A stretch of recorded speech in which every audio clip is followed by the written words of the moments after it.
Thank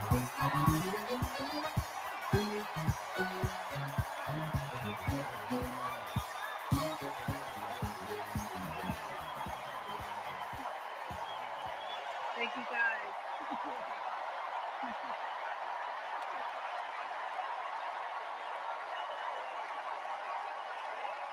Okay, we got a big night ahead. Thank you all so much. Thank you so much.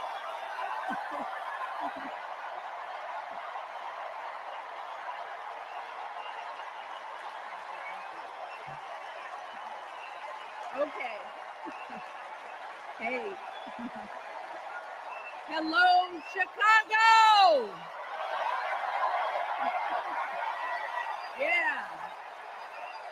All right.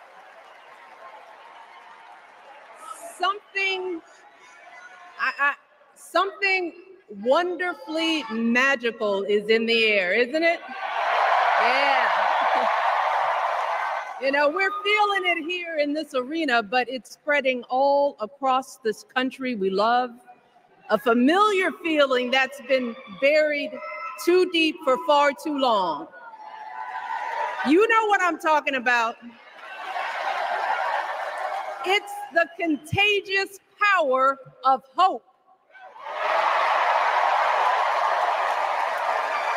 The anticipation, the energy, the exhilaration of once again being on the cusp of a brighter day.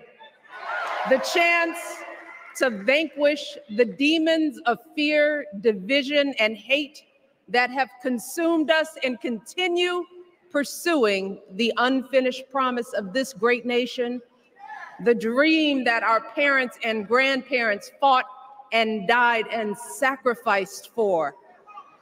America, hope is making a comeback.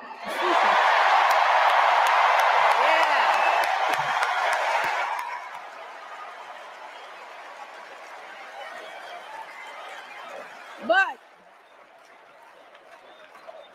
to be honest, I am realizing that until recently, I have mourned the dimming of that hope. And maybe you've experienced the same feelings, that deep pit in my stomach, a palpable sense of dread about the future. And for me, that mourning has also been mixed with my own personal grief. The last time I was here in my hometown was to memorialize my mother, the woman who showed me the meaning of hard work and humility and decency, the woman who set my moral compass high and showed me the power of my own voice. Folks,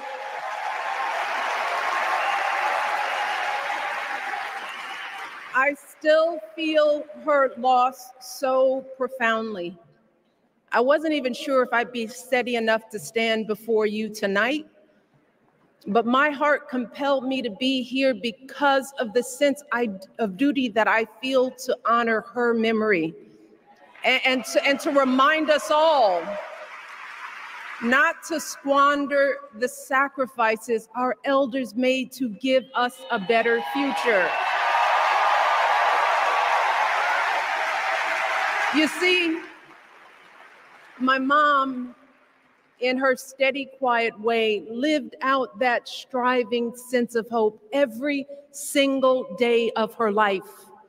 She believed that all children, all people have value, that anyone can succeed if given the opportunity. She and my father didn't aspire to be wealthy. In fact, they were suspicious of folks who took more than they needed. They understood that it wasn't enough for their kids to thrive if everyone else around us was drowning. So my mother volunteered at the local school. She always looked out for the other kids on the block. She was glad to do the thankless, unglamorous work that for generations has strengthened the fabric of this nation. the belief that if you do unto others, if you love thy neighbor, if you work and scrape and sacrifice, it will pay off. If not for you, then maybe for your children or your grandchildren. You see, those values have been passed on through family farms and factory towns, through tree-lined streets and crowded tenements, through prayer groups and National Guard units and social studies classrooms. Those were the values my mother poured into me until her very last breath. Kamala Harris and I built our lives on those same foundational values. Even though our mothers grew up an ocean apart, they shared the same belief in the promise of this country. That's why her mother moved here from India at 19. It's why she taught Kamala about justice, about the obligation to lift others up, about our responsibility to give more than we take. She'd often tell her daughter, don't sit around and complain about things, do something. So, with that voice in her head, Kamala went out and she worked hard in school, graduating from an HBCU, earning her law degree at a state school. And then she went on to work for the people, fighting to hold lawbreakers accountable, strengthening the rule of law, fighting to get folks better wages, cheaper prescription drugs, a good education, decent health care, child care, elder care. From a middle-class household, Kamala worked her way up to become Vice President of the United States of America. My girl, Kamala Harris, is more than ready for this moment. She is one of the most qualified people ever to seek the office of the presidency. And she is one of the most dignified. A tribute to her mother, to my mother, and to your mother too. The embodiment of the stories we tell ourselves about this country. Her story is your story. It's my story. It's the story of the vast majority of Americans trying to build a better life. Look, Kamala knows, like we do, that regardless of where you come from, what you look like, who you love, how you worship, or what's in your bank account, we all deserve the opportunity to build a decent life. All of our contributions deserve to be accepted and valued. Because no one has a monopoly on what it means to be an American. No one.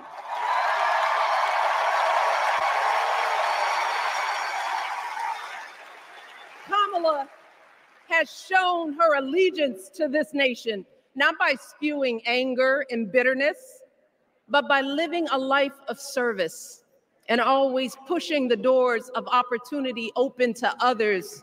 She understands that most of us will never be afforded the grace of failing forward. We will never benefit from the affirmative action of generational wealth.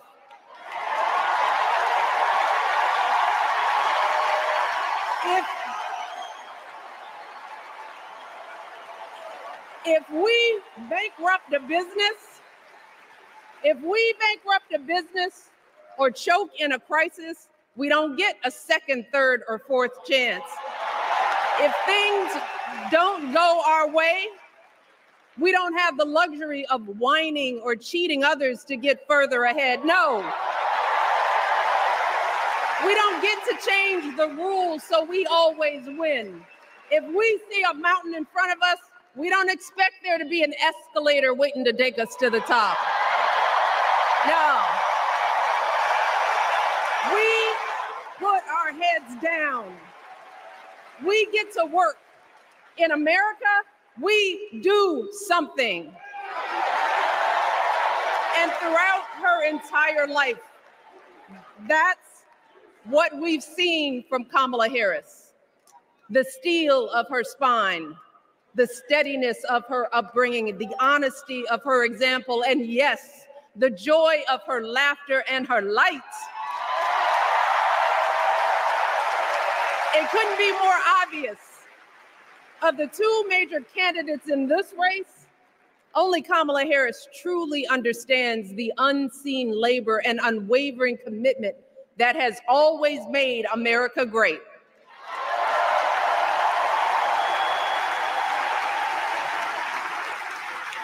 Now, unfortunately, we know what comes next. We know folks are going to do everything they can to distort her truth.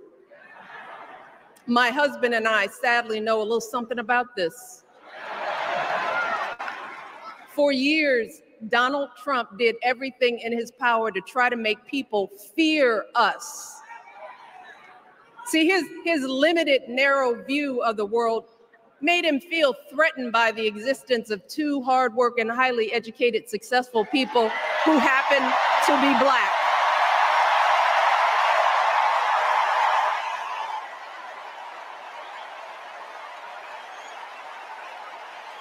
Wait.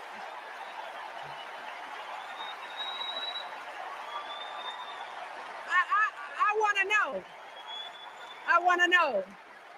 Who's going to tell him that the job he's currently seeking might just be one of those Black jobs?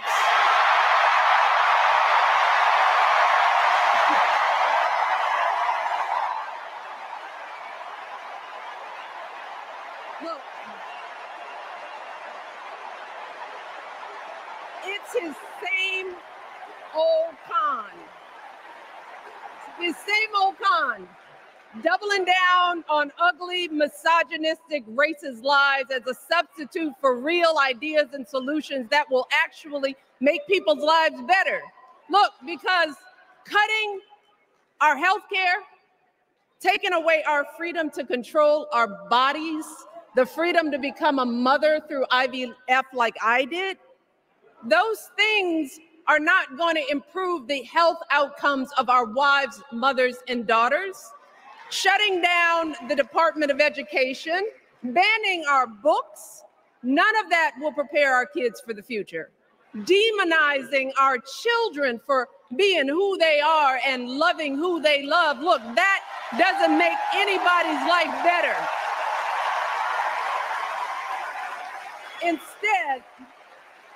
Instead, it only makes us small. And let me tell you this, going small is never the answer. Going small is the opposite of what we teach our kids.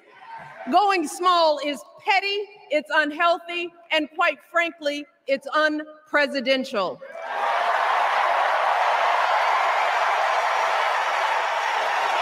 So, why would any of us accept this from anyone seeking our highest office? Why would we normalize that type of backward leadership?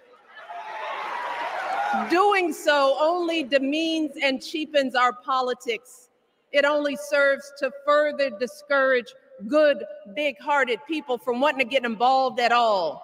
America, our parents taught us better than that, and we deserve so much better than that. That's why we must do everything in our power to elect two of those good, big-hearted people. There is no other choice than Kamala Harris and Tim Walz. No other choice.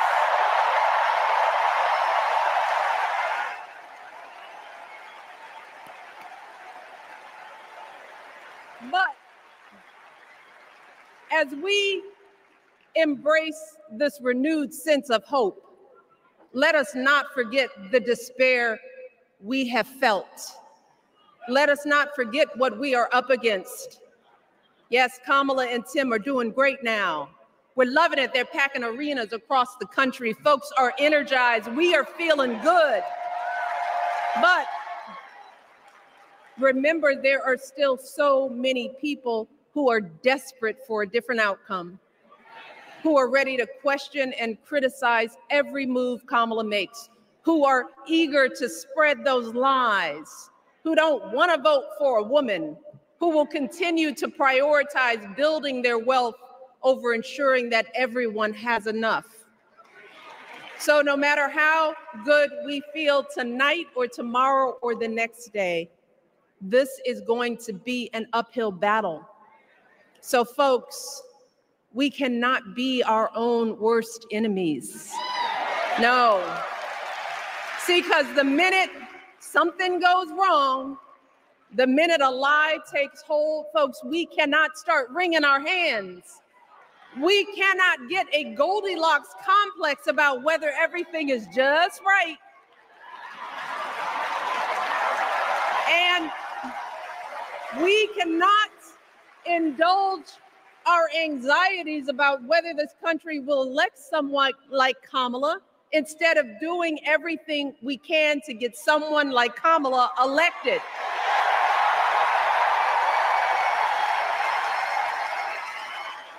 Kamala and Tim, they have lived amazing lives. And I am confident that they will lead with compassion, inclusion, and grace. But they are still only human. They are not perfect. And like all of us, they will make mistakes.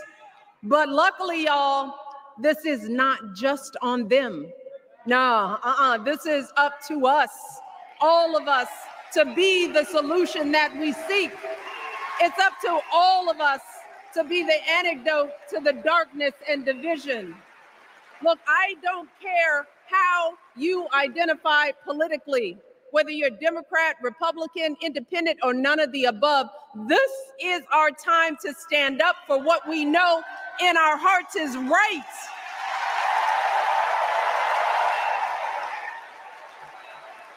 To stand up, not just for our basic freedoms, but for decency and humanity, for basic respect, dignity, and empathy, for the values at the very foundation of this democracy. It's up to us to remember what Kamala's mother told her. Don't just sit around and complain, do something. So if they lie about her, and they will, we've got to do something. If we see a bad poll, and we will, we got to put down that phone and do something. If we start feeling tired, if we start feeling that dread creeping back in, we got to pick ourselves up, throw water on our face, and what? We only have 2.5 months, y'all, to get this done. Only 11 weeks to make sure every single person we know is registered and has a voting plan. So we cannot afford for anyone America to sit on their hands and wait to be called. Don't complain if no one from the campaign has specifically reached out to you to ask you for your support. There is simply no time for that kind of foolishness. You know what you need to do. So, consider this to be your official ask. Michelle Obama is asking you, no, I'm telling y'all to do something.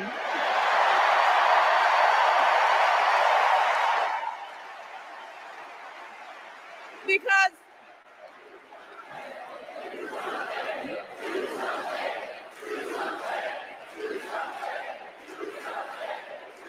you all, this election is going to be close. In some states, just a handful, listen to me, a handful of votes in every precinct could decide the winner. So we need to vote in numbers that erase any doubt. We need to overwhelm any effort to suppress us. Our fate is in our hands. In 77 days, we have the power to turn our country away from the fear, division, and smallness of the past. We have the power to marry our hope with our action. We have the power to pay forward the love, sweat, and sacrifice of our mothers and fathers and all those who came before us. We did it before, y'all, and we sure can do it again. Let us work like our lives depend on it. And let us keep moving our country forward and go higher. Yes, always higher than we've ever gone before as we elect the next president and vice president of the United States, Kamala Harris and Tim Walz. Thank you all. God bless.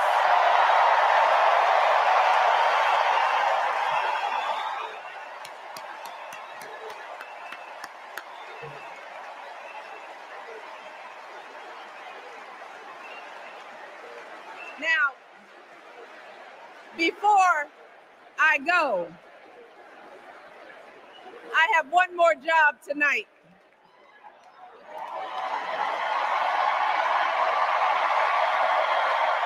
Yeah, one more job. You all, thank you for all the love, but it is now my honor to introduce somebody who knows a whole lot about hope. Someone who has spent his life strengthening our democracy. And let me tell you, as someone who lives with him, he wakes up every day, and thinks about what's best for this country. Please welcome America's 44th president and the love of my life, Barack Obama.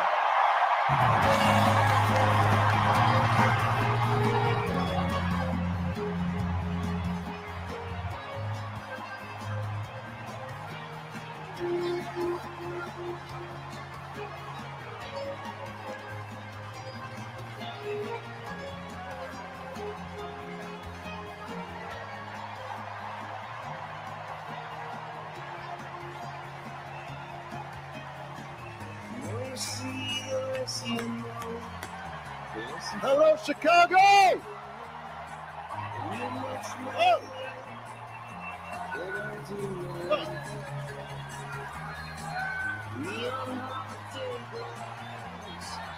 Thank you.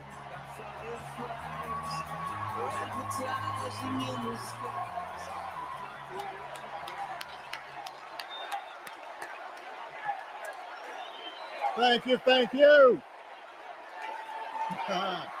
Thank you, everybody. Thank you.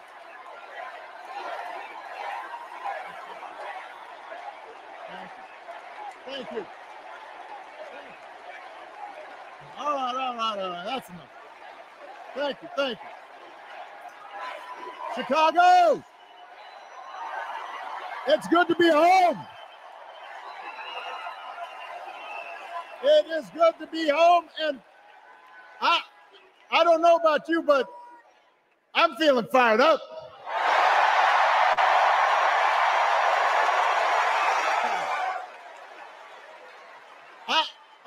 I am feeling ready to go.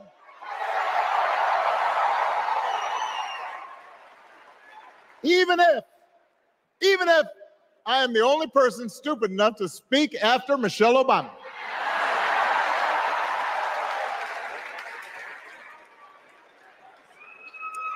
I am feeling hopeful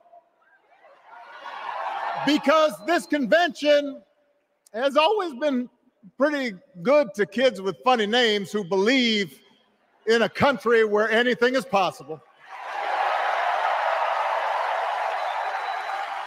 Because we have a chance to elect someone who has spent her entire life trying to give people the same chances America gave her. Someone who sees you and hears you and will get up every single day and fight for you. The next president of the United States of America, Kamala Harris.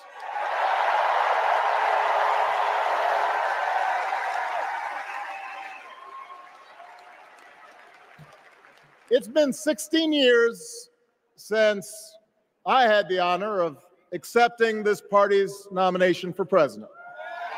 And I know that's hard to believe because I have not aged a bit. But it's true. And looking back, I can say without question that my first big decision as your nominee turned out to be one of my best. And that was asking Joe Biden to serve by my side as vice president.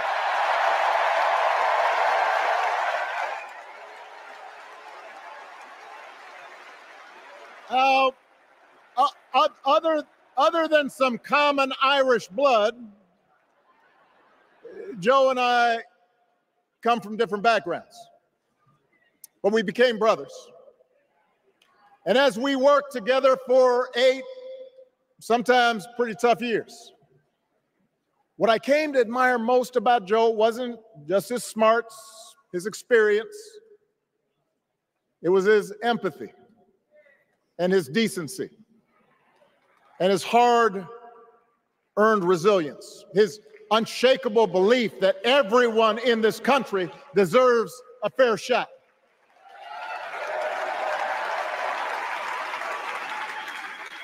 And over the last 4 years, those are the values America has needed most. At a time when millions of our fellow citizens were sick and dying, we needed a leader with the character to put politics aside and do what was right. At a time when our economy was reeling, we needed a leader with the determination to drive what would become the world's strongest recovery. 15 million jobs, higher wages, lower health care costs.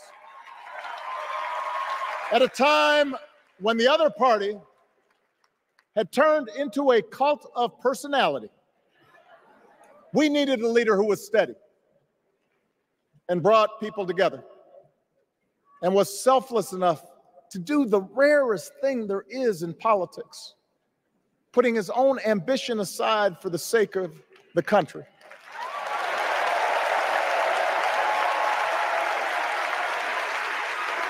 History will remember Joe Biden as an outstanding president who defended democracy at a moment of great danger.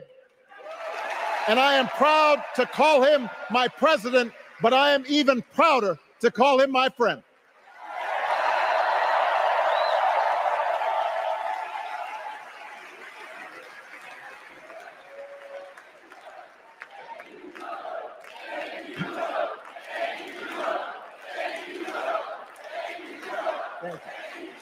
Now, the torch has been passed. Now it is up to all of us to fight for the America we believe in. And make no mistake, it will be a fight. For all the incredible energy we've been able to generate over the last few weeks, for all the rallies and the memes, this will still be a tight race in a closely divided country. A country where too many Americans are still struggling, where a lot of Americans don't believe government can help. And as we gather here tonight, the people who will decide this election are asking a very simple question. Who will fight for me? Who's thinking about my future, about my children's future, about our future together? One thing is for certain, Donald Trump is not losing sleep over that question.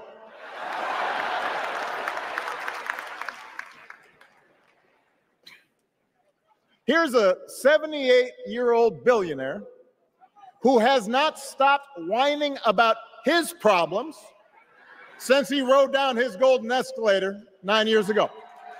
It has been a constant stream of gripes and grievances that's actually been getting worse now that he's afraid of losing to Kamala. There's the childish nicknames, the crazy conspiracy theories, this weird obsession with crowd sizes.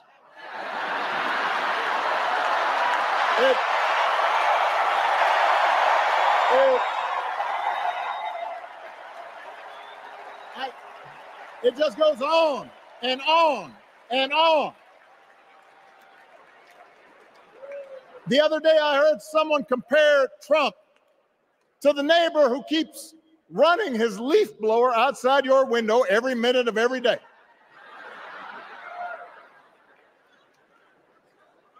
Now, from a neighbor, that's exhausting. From a president, it's just dangerous. The truth is, Donald Trump sees power as nothing more than it means to his ends. He wants the middle class to pay the price for another huge tax cut that would mostly help him and his rich friends. He killed a bipartisan immigration deal written in part by one of the most conservative Republicans in Congress that would have helped secure our southern border, because he thought trying to actually solve the problem would hurt his campaign. He doesn't, do not boo, vote.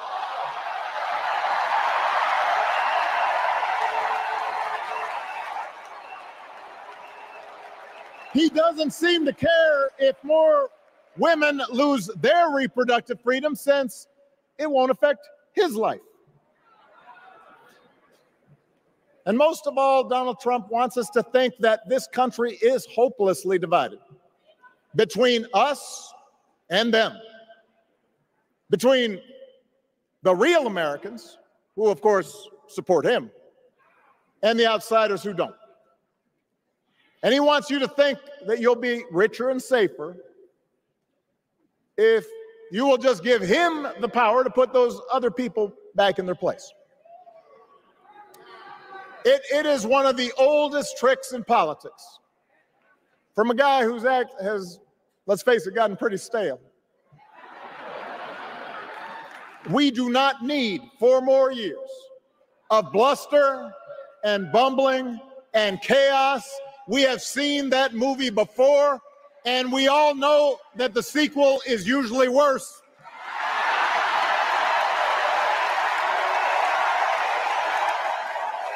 America's ready for a new chapter. America's ready for a better story. We are ready for a President Kamala Harris.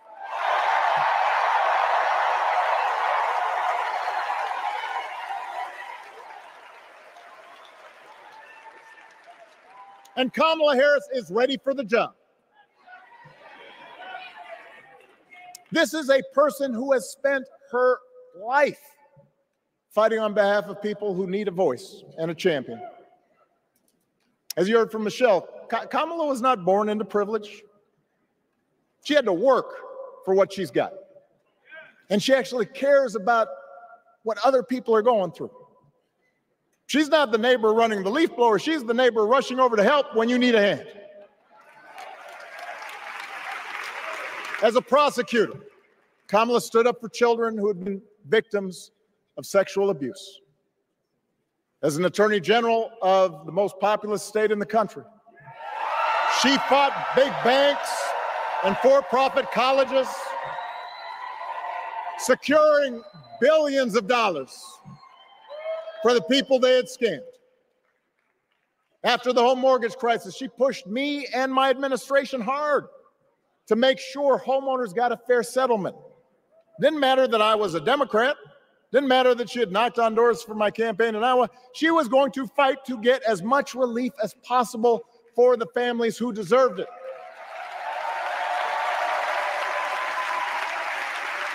As vice president, she helped take on the drug companies to cap the cost of insulin, lower the cost of health care, give families with kids a tax cut.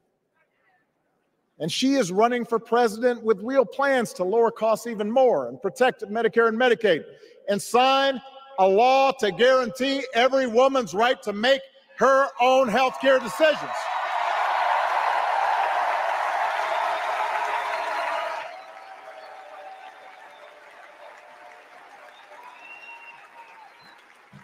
In other words, Kamala Harris won't be focused on her problems. She'll be focused on yours. As president, she won't just cater to her own supporters and punish those who refuse to kiss the ring or bend the knee. She'll work on behalf of every American. That's who Kamala is. And in the White House, she will have an outstanding partner in Governor Tim Walz.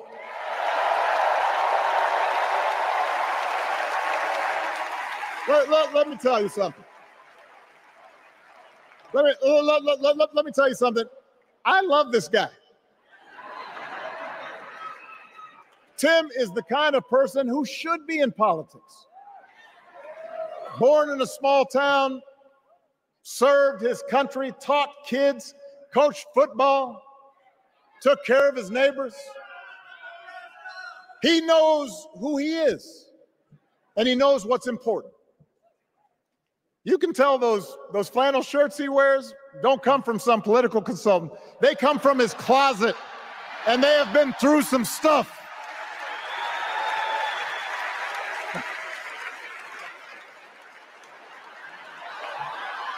They have been through some stuff.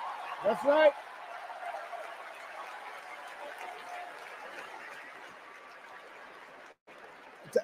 Together, Kamala and Tim have kept faith with America's central story. A story that says we are all created equal. All of us endowed with certain inalienable rights, that everyone deserves a chance, that even when we don't agree with each other, we can find a way to live with each other.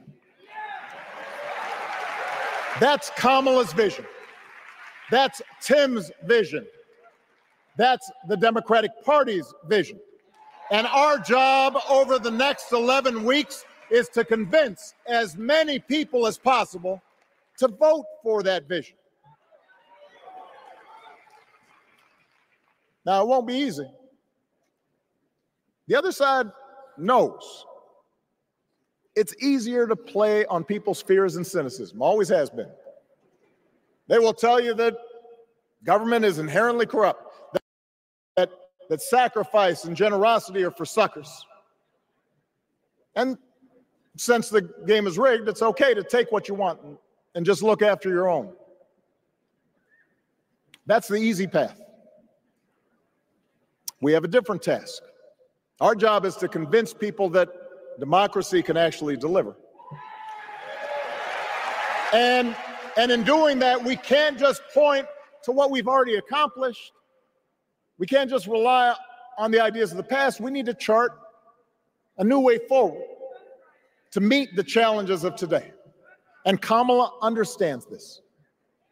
She knows, for example, that if we want to make it easier for more young people to buy a home, we need to build more units and clear away some of the outdated laws and regulations that made it harder to build homes for working people in this country. That is a priority, and she's put out a bold new plan to do just that.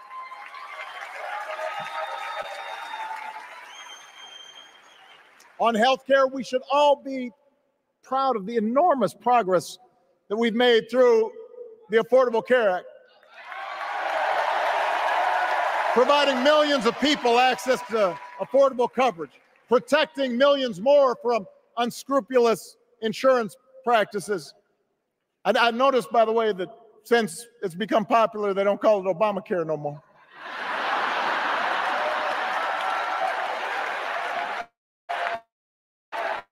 But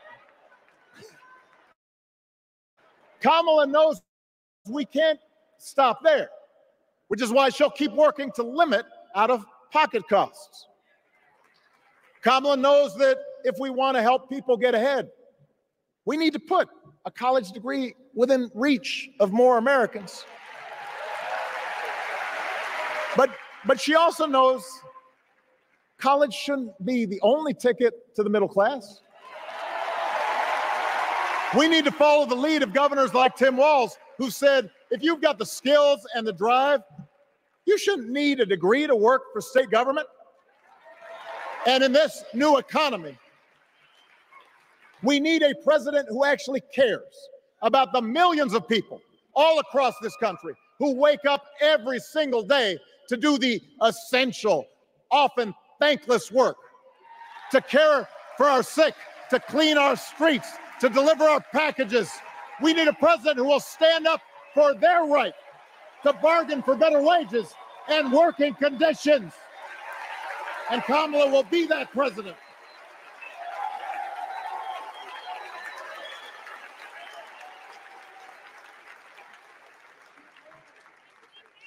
Yes, she can.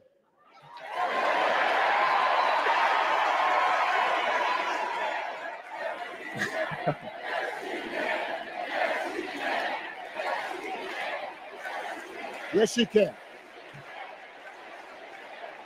A Harris-Walz administration can help us move past some of the tired old debates that keep stifling progress. Because at their core, Kamala and Tim understand that when everybody gets a fair shot, we are all better off. They understand that when every child gets a good education, the whole economy gets stronger. When women are paid the same as men for doing the same job, all families benefit.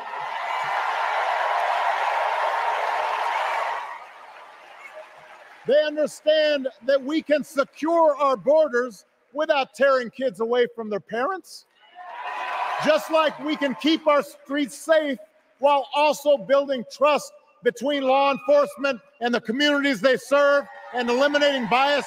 That will make it better for everybody.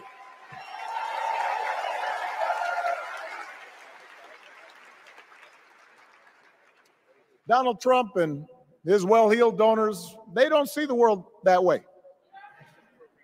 For them, one group's gains is necessarily another group's loss. For them, freedom means that the powerful can do pretty much what they please, whether it's fire workers trying to organize a union or put poison in our rivers or avoid paying taxes like everybody else has to do. Well, we have a broader idea of freedom. We believe in the freedom to provide for your family if you're willing to work hard. The freedom to breathe clean air and drink clean water and send your kids to school without worrying if they'll come home.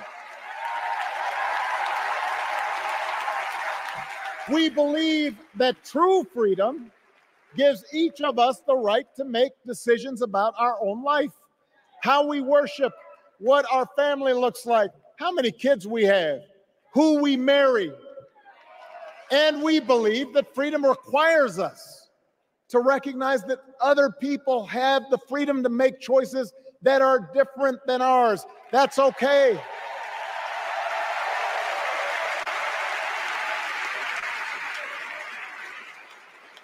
That's the America Kamala Harris and Tim Walz believe in.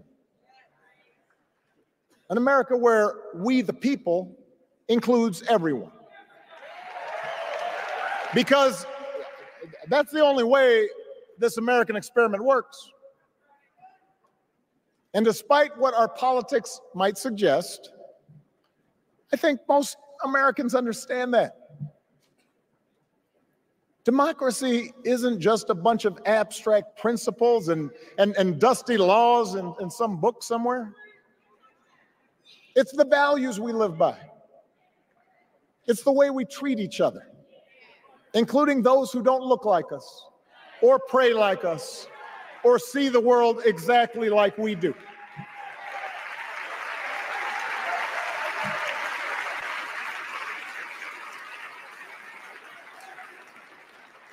That sense of mutual respect has to be part of our message. Our politics have become so polarized these days that all of us across the political spectrum seem so quick to assume the worst in others, unless they agree with us on every single issue. We start thinking that the only way to win is to scold and shame and out-yell the other side. And after a while, regular folks just tune out, or they don't bother to vote. Now, that approach may work for the politicians who just want attention and thrive on division, but it won't work for us to make progress on the things we care about, the things that really affect people's lives. We need to remember that we've all got our blind spots and contradictions and prejudices, and that if we want to win over those who aren't yet ready to support our candidates, we need to listen to their concerns and maybe learn something in the process. After all, if a parent or grandparent occasionally says something that makes us cringe, we don't automatically assume they're bad people. We recognize that the world is moving fast, that they need time and maybe a little encouragement to catch up. Our fellow citizens deserve the same grace we hope they'll extend to us.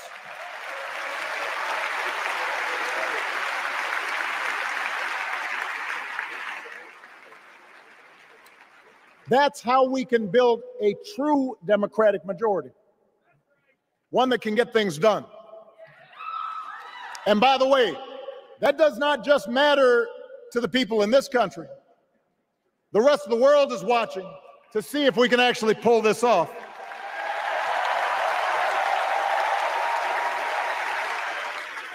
No nation, no society has ever tried to build a democracy as big and as diverse as ours before. One that includes people that over decades have come from every corner of the globe.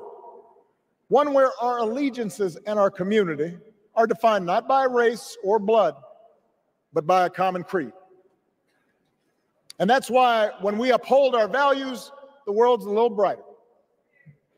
When we don't, the world's a little dimmer. And dictators and autocrats feel emboldened. And over time, we become less safe. We shouldn't be the world's policemen, and we can't eradicate every cruelty and injustice in the world. But America can be and must be a force for good, discouraging conflict, fighting disease, promoting human rights, protecting the planet from climate change, defending freedom, brokering peace. That's what Kamala Harris believes, and so do most Americans.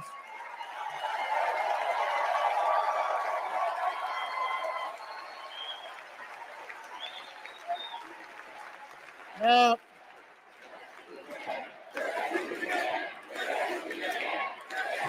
I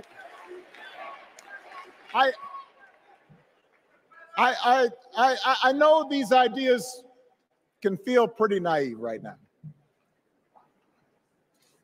We live in a time of such confusion and rancor, with a culture that puts a premium on things that don't last. Money, fame, status, likes. We chase the approval of strangers on our phones. We build all manner of walls and fences around ourselves, and then we wonder why we feel so alone. We don't trust each other as much because we don't take the time to know each other. And in that space between us, politicians and algorithms teach us to caricature each other and troll each other and fear each other. But here's the good news, Chicago.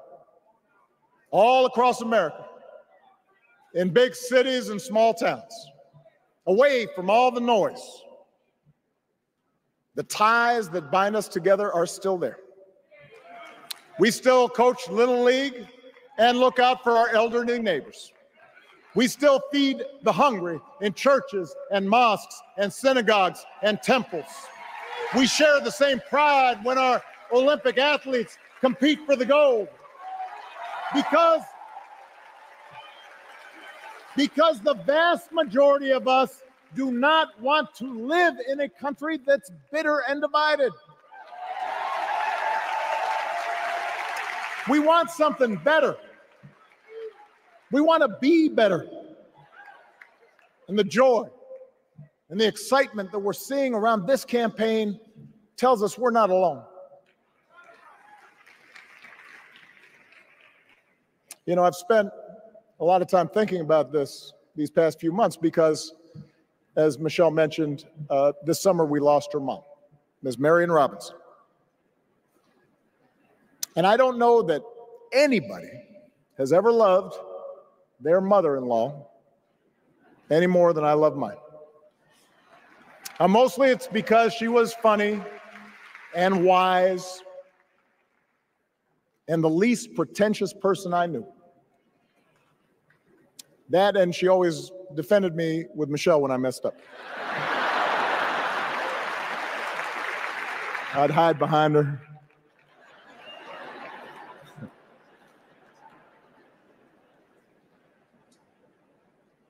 But I also think one of the reasons Mary and I became so close was she reminded me of my grandmother, the woman who helped raise me as a child. And on the surface, the two of them did not have a lot in common. One was a black woman from right here, south side of Chicago, right down the way. Went to Englewood High School. The other was a little old white lady born in a tiny town called Peru, Kansas. Now, I know there aren't that many people from Peru.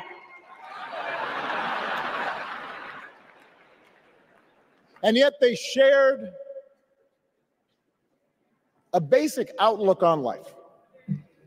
They were strong, smart, resourceful women, full of common sense, who, regardless of the barriers they encountered, and women growing up in the 40s and 50s and 60s, they encountered barriers. They still went about their business without fuss or complaint and provided an unshakable foundation of love for their children and their grandchildren. In that sense, they both represented an entire generation of working people who, through war and depression, discrimination and limited opportunity, helped build this country. A lot of them toiled every day at jobs that were often too small for them and didn't pay a lot. They willingly went without just to keep a roof over their families' heads, just to give their children something better. But they knew what was true. They knew what mattered. Things like honesty and integrity, kindness and hard work. They weren't impressed with braggarts or bullies. They didn't think putting other people down lifted you up or made you strong. They didn't spend a lot of time obsessing about what they didn't have. Instead, they appreciated what they did. They found pleasure in simple things: a card game with friends, a good meal, and laughter around the kitchen table, helping others, and most of all, seeing their children do things and go places that they would have never imagined for themselves.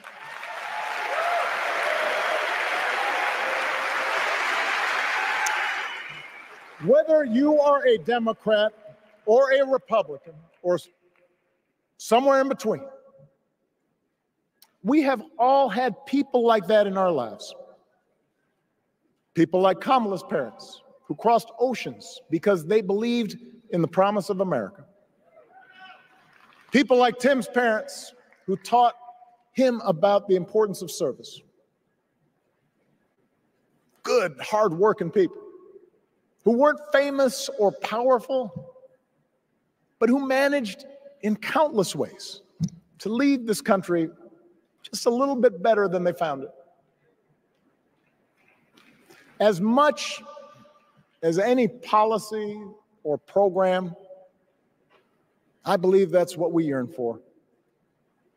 A return to an America where we work together and look out for each other. A restoration of what Lincoln called, on the eve of civil war, our bonds of affection. An America that taps what he called the better angels of our nature. That is what this election is about. And I believe that's why if we each do our part over the next 77 days, if we knock on doors, if we make phone calls, if we talk to our friends, if we listen to our neighbors, if we work like we've never worked before, if we hold firm to our convictions, we will elect Kamala Harris as the next president of the United States and Tim Walz as the next vice president of the United States.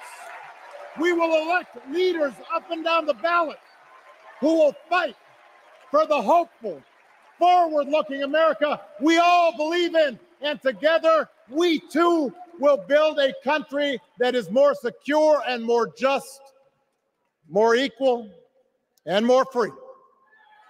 So let's get to work. God bless you. And God bless the United States of America.